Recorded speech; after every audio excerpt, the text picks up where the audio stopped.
Você já ouviu falar em violências estruturais? Elas também são chamadas de violências silenciosas ou cotidianas. Isso porque são atos praticados contra o cidadão, principalmente os mais pobres, que de tão arraigados em o nosso cotidiano, não são percebidos, ao contrário da violência física. A partir de hoje, exibimos no nosso Jornal da Manhã uma série sobre esse assunto. No nosso primeiro episódio, vamos mostrar o que são essas violências estruturais e o porquê elas existem com tanta frequência no Brasil.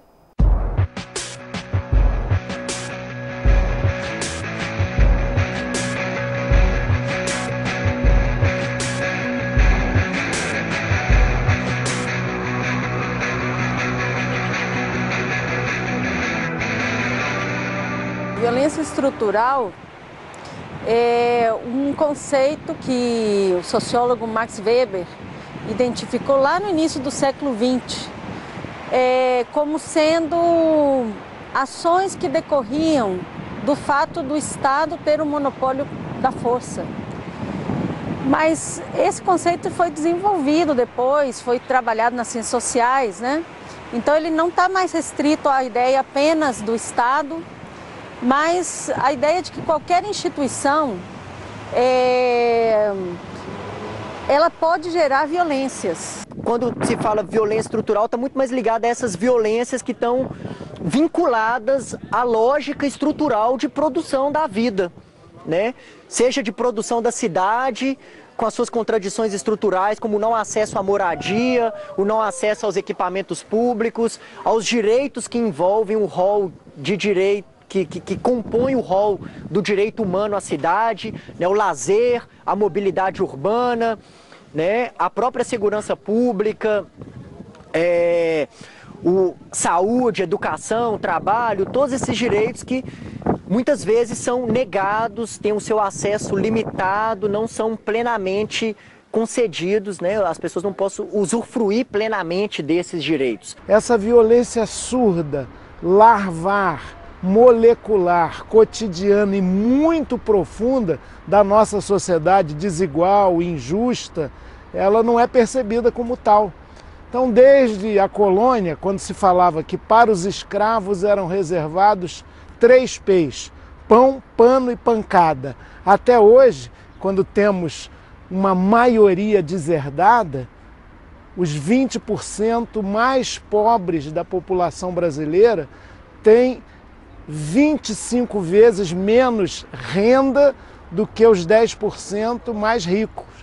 Essa desigualdade estrutural já é uma violência e ela se traduz nas políticas públicas.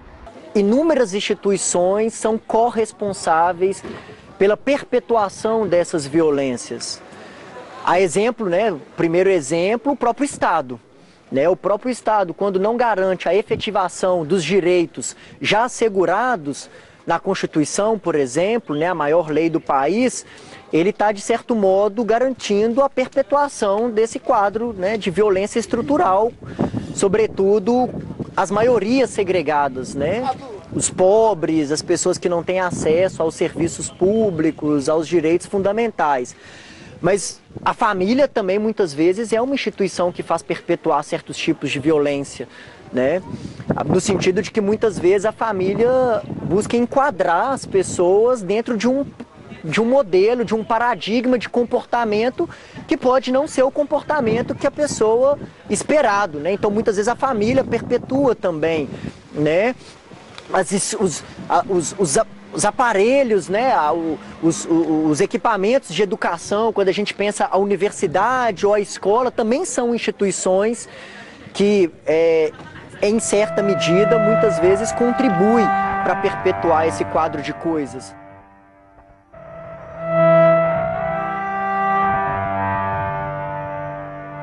Vai, José, vai correndo até atrás. A avenida que já não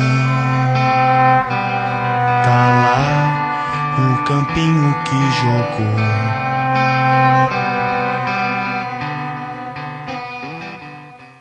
Eu acho que a primeira violência que é gerada estruturalmente é exatamente a definição de uma sociedade de classes e a definição do que sejam minorias.